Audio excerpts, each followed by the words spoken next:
O advogado do incorporador telefonou na manhã de segunda-feira. Suas primeiras palavras foram diretas. Temos um problema. Ele vinha construindo centros comerciais, loteamentos e parques empresariais havia 14 anos. Não era o tipo de homem que se desesperava, mas naquele momento estava em pânico. Todo o projeto de 30 milhões de dólares estava travado. Bloqueado por quê? Uma faixa de terra com 3,6 metros de largura por 800 metros de comprimento. Silêncio. Quem é o proprietário? Um fazendeiro. Quanto ele quer? Ele não retornou a ligação. Então veio a parte mais surpreendente. O fazendeiro havia comprado aquela terra em 2001 por 8 mil dólares. 30 milhões de dólares estavam agora parados por causa de 3,6 metros de terra e por causa de um homem que esperou 23 anos por essa ligação. Seu nome era Gerald Marsh e tudo começou em um leilão bancário quase vazio. Março de 2001, Callaway County Bank. Uma mesa dobrável servia como balcão do leilão. 4 moradores locais estavam perto da cafeteira, apenas observando. O banco estava se desfazendo de propriedades retomadas. Então, o leiloeiro anunciou o próximo item da lista. Lote 7C, 3,6 metros de largura, 800 metros de comprimento. Lance inicial de 5 mil dólares. Ninguém se mexeu. Ele soltou um sorriso de deboche. 5 mil por 800 metros de grama. Alguém? Uma mão se levantou no fundo. Camisa limpa, botas de trabalho, 62 anos, Gerald Marsh. 5 mil para o cavalheiro lá atrás. Uma voz perto da cafeteira se manifestou. 6. O leiloeiro assentiu. 6 mil, procurando 7. Gerald não levantou o olhar. 8. Todos na sala se viraram para olhar. Antes do martelo bater, o gerente da filial, Curtis Wade, soltou uma gargalhada alta o bastante para que todos ouvissem. 8 mil dólares por uma tira de 3,6 metros de nada. Ele olhou diretamente para Gerald. Tem gente que gosta de arrumar problema. Algumas pessoas riram com ele. Gerald não levantou o olhar. Assinou o documento, dobrou o recibo e o guardou no bolso do paletó. Porque, ao contrário de todos naquela sala, ele sabia exatamente o que tinha acabado de comprar. Para entender por que Gerald Marsh pagou 8 mil dólares por uma faixa de terra com 3,6 metros de largura, é preciso voltar a 1999, não a um banco nem a um tribunal, mas à biblioteca pública do condado de Callaway. Gerald tinha um hábito que a maioria das pessoas nunca entendeu. Uma vez por mês, ele dirigia até a biblioteca e analisava registros do condado que ninguém mais se importava. Mapas antigos de zoneamento, levantamentos de estradas, registros de servidão, planos de infraestrutura de décadas anteriores. Sua esposa, Margaret, chamava isso de dever de casa. Gerald chamava de prestar atenção. Então, em uma noite de outubro de 1999, ele encontrou algo que o fez parar de folhear as páginas. Uma proposta de expansão de uma estrada municipal de 1956. A rodovia 9 deveria ser ampliada. Para isso, o condado havia delimitado um corredor estreito de 3,6 metros ao longo da divisa leste. A expansão foi cancelada em 1961, mas um detalhe nunca foi resolvido. O corredor nunca foi legalmente extinto. Ele ainda aparecia nos registros do condado como um terreno separado, esquecido, sem uso prático, mas ainda registrado como parcela separada no condado. Gerald leu o documento 3 vezes. Naquela noite, sentou-se à mesa da cozinha e desenhou um mapa à mão. A rodovia 9, o corredor, as terras ao redor. De um lado havia campos agrícolas espalhados, do outro centenas de hectares de terreno plano e aberto, terra barata, terra vazia, o tipo de área que incorporadores observam antes de qualquer outra pessoa. Gerald ficou olhando para o mapa por um longo tempo. Então ele telefonou para o vizinho, Dale. Você se lembra daquele terreno vazio a leste da rodovia 9? Claro, respondeu Dale. Não tem nada ali. Gerald hesitou por um instante. Ainda não. Nos 18 meses seguintes, Gerald observou em silêncio, com paciência. Em todas as viagens que fazia até a cidade, ele passava por aquele terreno. Reparava em estacas de demarcação, marcas recentes de pneus, cercas novas sendo instaladas. Então, no início de 2000, uma equipe de topografia apareceu. 2 caminhões, 2 dias inteiros. Não deram muitos detalhes, apenas disseram que estavam fazendo medições. 3 meses depois, 40 acres foram vendidos por meio de uma LLC com endereço em Nashville. 6 meses depois, outros 60 acres mudaram de dono, e depois mais. Gerald registrava cada compra em um caderno que Margaret havia lhe dado.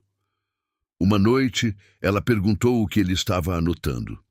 Um padrão, respondeu ele. Que tipo de padrão? Do tipo que leva tempo para ser percebido. No verão de 2001, quase 280 acres haviam sido discretamente reunidos por uma única empresa. Gerald rastreou a LLC até uma incorporadora chamada Meridian Land Group. Então, ele confirmou a parte mais importante. O terreno não tinha acesso viável por estrada nas condições atuais. Pântanos ao sul, propriedade privada a oeste, nenhuma entrada prática pelo norte.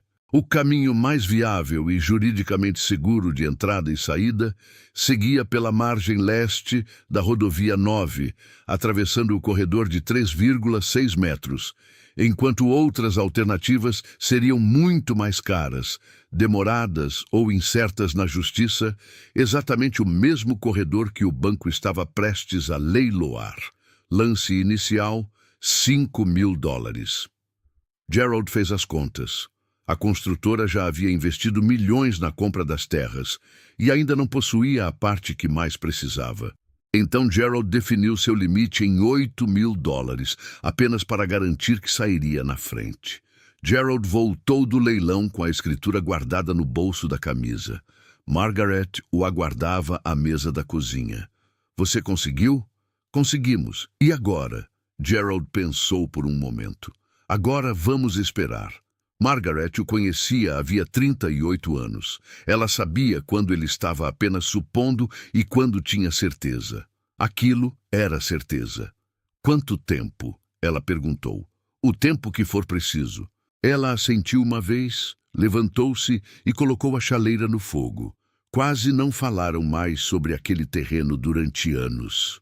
Gerald cuidava da faixa de terra como cuidava de tudo que era seu. Com atenção, em silêncio, sem chamar atenção. Cortava a grama 2 vezes por ano, pagava os impostos todos os anos, tudo sempre em dia. Ele mantinha as demarcações bem definidas. Para qualquer outra pessoa, eram apenas 3,6 metros de grama ao lado da rodovia 9. Para Gerald, era uma questão em aberto. Então veio a primeira proposta. Em 2008, um corretor de imóveis de Nashville bateu à sua porta. Jovem, bem vestido. Ofereceu $80.000 pelo lote 7C, 10 vezes o valor que Gerald havia pago. A maioria das pessoas teria aceitado. Gerald sorriu com educação. Não tinha interesse. O agente disse que o valor poderia aumentar. Tenho certeza de que pode, respondeu Gerald. Em seguida, fechou a porta. Margaret tinha ouvido tudo. $80.000. Gerald assentiu. É muito dinheiro. É mesmo. E você ainda disse não. Disse sim.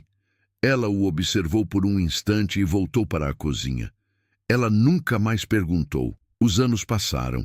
Então o condado entrou em contato. Ofereceram $120.000. Gerald agradeceu e recusou. Posso perguntar por quê? Disse o comissário. Porque ainda não é o momento certo. Momento certo para quê? Gerald não respondeu. Então, em 2016, o Meridian Land Group finalmente apareceu por conta própria. Não era um corretor, era um advogado, vestindo um terno de 3 peças, carregando uma pasta de couro. Ele ofereceu $250 mil.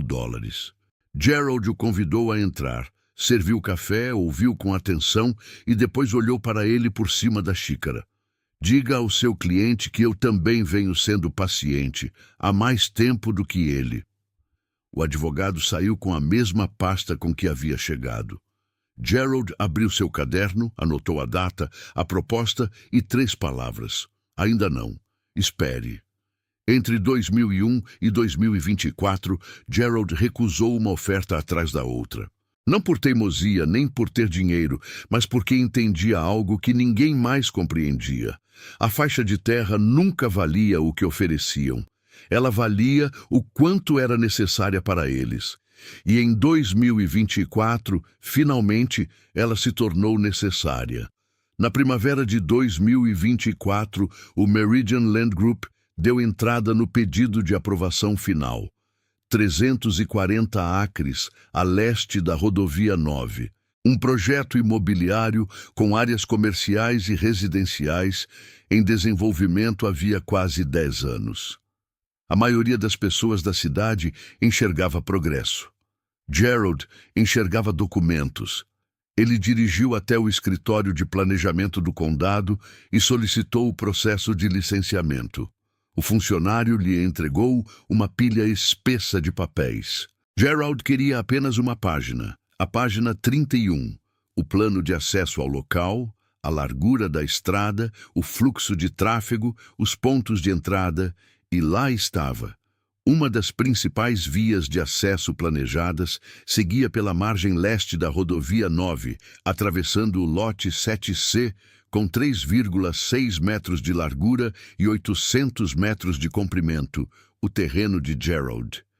Ele dobrou os papéis e voltou para casa. Naquela noite, ligou para sua filha, Sandra.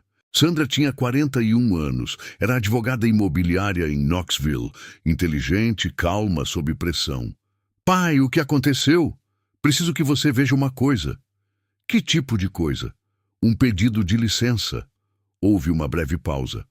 Lote 7C. Gerald sorriu. Você se lembrou. Você me mostrou quando eu tinha 12 anos, disse ela. Você disse que um dia isso ia importar. Gerald olhou pela janela. Esse dia chegou. Sandra foi até lá naquele fim de semana. Espalhou o processo de licenciamento sobre a mesa da cozinha. Ao lado estava a escritura original de 2001. Ao lado, o caderno de Gerald, 23 anos de datas, propostas, nomes e valores. Ela leu em silêncio, depois levantou os olhos. Pai, toda a estrada de acesso deles passa pelo seu terreno. Eu sei. Eles não conseguem seguir com o projeto atual sem isso, pelo menos não sem grandes atrasos, disputas judiciais ou custos muito mais altos. Eu sei. Eles sabem que é seu? Gerald recostou-se na cadeira. Estão prestes a descobrir. 3 semanas depois, a Meridian enfrentou o primeiro obstáculo. O Departamento de Planejamento do Condado sinalizou a estrada de acesso. Era necessária a comprovação de acesso legal antes da aprovação. A Meridian presumiu que fosse apenas um procedimento padrão. Seus advogados, que já vinham analisando a área, intensificaram a investigação sobre o lote 7C. Foram necessários alguns dias para confirmar todos os detalhes. Mais especificamente, 4 dias para descobrir o que Gerald já sabia havia 23 anos. A ligação chegou na manhã de quinta-feira. Gerald estava tomando café quando o telefone tocou. Número desconhecido de Nashville. Ele deixou tocar 1, 2 vezes e então atendeu. Sr. Marsh, meu nome é Robert Hale. Represento o Meridian Land Group. Gostaria de conversar sobre a compra do seu terreno. Gerald não respondeu de imediato. Estamos preparados para oferecer $400 mil, pagamento à vista em até 30 dias. Gerald pousou a xícara. $400.000 por um terreno que ele havia comprado por $8.000. Ele finalmente falou. Agradeço a ligação. Hale pareceu aliviado. Então, o senhor vai considerar? Gerald manteve o tom calmo. Eu só estou sendo educado. Não tenho interesse. Em seguida, desligou. Ligou imediatamente para Sandra. Ofereceram 400 mil. O que você disse? Desliguei. Sandra ficou em silêncio por um instante. Depois fez uma pergunta. O que você quer? Gerald olhou para o outro lado do campo, na direção da faixa de grama que vinha cortando havia 23 anos. Não quero vender. Então, o que você quer? Quero o valor real, não o que estão oferecendo. O valor que isso tem para eles. Sandra respirou fundo. Então, preciso fazer uma ligação. E o Meridian Land Group estava prestes a aprender a diferença entre preço e valor. Sandra Marsh atuava como advogada imobiliária havia 16 anos. Ela ligou para Robert Hale na manhã seguinte. Eu represento Gerald Marsh em relação ao lote 7C. Hale parecia confiante. 400 mil é uma oferta generosa. Sandra manteve a calma. Então abra seu processo de licenciamento. Página 31. A estrada de acesso do seu cliente passa pelas terras do meu pai. Esse lote vale o quanto ele é necessário para vocês. Meu pai não vai vender. Hale suspirou. Todo mundo tem um preço. Ele quer condições, disse Sandra. Que condições? Uma servidão de longo prazo, no valor de $4.500 por mês, com reajustes periódicos pela inflação e possibilidade de extensão aos seus herdeiros. Silêncio. A Meridian ficou em silêncio por 11 dias. Então Hale ligou de volta. $3.000 por mês, prazo de 10 anos. Sandra ligou para Gerald. Ele ouviu e disse 3 palavras. Diga a ele que não. Ela retornou a ligação para Hale. $4.500 em caráter permanente. Essa é a condição final. 2 semanas depois, a Meridian entrou com uma ação judicial. Alegaram que o lote 7C havia sido abandonado anos antes. Sandra espalhou os registros fiscais do condado sobre a mesa. Todos os anos, de 1961 a 2024, o lote 7C havia sido tributado como terreno separado. 63 anos consecutivos. Ela olhou para Gerald. Eles o tributaram. Eles o reconheceram. Acabaram de enfraquecer o próprio caso. Gerald colocou a mão no bolso do paletó e pousou um papel dobrado sobre a mesa. A resolução original do condado de 1961. Sandra o encarou. Você guardou isso? Gerald assentiu. Desde 1999. 23 anos. Ele tinha guardado a resposta o tempo todo e agora a Meridian teria que lidar com ela. Depois de semanas de análises e movimentações jurídicas, a audiência finalmente aconteceu. O advogado da Meridian argumentou abandono. Sandra colocou 3 documentos sobre a mesa. O registro de servidão de 1956, a resolução do condado de 1961 e 63 anos de registros fiscais mostrando o lote 7C como terreno separado. Então, disse apenas uma coisa: fica difícil sustentar abandono de algo que o próprio condado tributou por 63 anos. Após analisar os documentos e as alegações apresentadas ao longo do processo, o juiz decidiu a favor de Gerald, negando o pedido da Meridian. A Meridian ligou para Sandra naquela mesma tarde. Robert Hale parecia diferente agora, menos confiante e mais urgente. Nosso cliente aceitará os termos do seu pai. Sandra manteve a calma. $4.500 por mês. Servidão permanente ajustada pela inflação e com possibilidade de extensão aos seus herdeiros. Sim, disse Hale. Concordamos. Sandra ligou para Gerald. Eles aceitaram. Ele ficou em silêncio por um momento. Cada termo. Outra pausa. Então Gerald disse 2 palavras. 47. O quê? Meus impostos anuais, $47 por ano durante 23 anos, agora equivalendo a $54 mil por ano.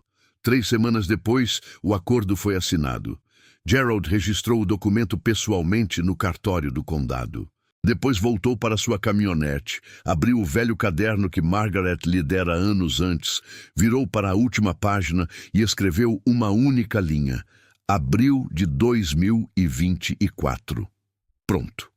Curtis Wade, o gerente do banco que riu em 2001, leu sobre o acordo no jornal local. Dessa vez, ele não riu. Gerald nunca soube e nunca se importaria. Gerald Marsh pagou $8 mil por 3,6 metros de grama. 23 anos depois, o investimento passou a render dinheiro todos os meses pelo resto da vida. Ele nunca se gabou, nunca ligou para o banco, nunca precisou. Tem gente que gosta de arrumar problema. Gerald não colecionava problemas, colecionava paciência. Se você respeita quem pensa no futuro, fique em silêncio e vença no final. A maior lição dessa história não está no dinheiro, mas na clareza. Gerald não venceu porque teve sorte, mas porque enxergou o que ninguém mais viu e, mais importante, sustentou essa visão ao longo do tempo. Em um mundo onde todos querem resultados rápidos, ele escolheu esperar. E esperar, nesse caso, não foi passividade, foi estratégia ativa. Ele estudou, observou, registrou padrões e, quando chegou o momento, não negociou por impulso. Ele entendeu algo que poucas pessoas dominam. O valor real de um ativo não está no que ele parece ser hoje, mas no quanto alguém dependerá dele amanhã. Isso exige frieza, controle emocional e, acima de tudo, independência de validação externa. Enquanto riam dele, ele construía vantagem. Enquanto ofereciam dinheiro, ele recusava, porque ele não estava vendendo terra. Ele estava controlando acesso. Essa história também revela um princípio desconfortável. Nem sempre quem trabalha mais ou quem tem mais recursos vence. Muitas vezes, vence quem entende melhor o jogo. A construtora tinha milhões investidos, equipe jurídica, planejamento de anos. Gerald tinha informação, paciência e posicionamento. Ele não competiu com eles no mesmo campo. Ele mudou o jogo. E isso é o que diferencia pessoas comuns de pessoas estrategicamente perigosas. Saber quando agir é importante, mas saber quando não agir é ainda mais raro. Gerald não reagiu às ofertas, ele respondeu ao contexto. E no momento certo, quando todos dependiam dele, ele simplesmente definiu as regras. Isso não é apenas inteligência financeira, isso é domínio estrutural da situação. Agora me diz, você teria tido a mesma paciência de Gerald ao recusar ofertas que já mudariam sua vida, ou teria cedido antes de entender o verdadeiro valor do que possuía? E, na sua visão, Sandra foi apenas uma advogada eficiente ou a peça decisiva que transformou estratégia em vitória concreta? Escreve aqui nos comentários, eu quero muito saber. E não esquece, deixa também o seu comentário com uma classificação de 1 a 10 para mostrar o quanto você gostou, porque assim eu consigo trazer mais vídeos que sejam interessantes para você. Se você curtiu esse tipo de história, já deixa o like e se inscreve no canal para não perder as próximas.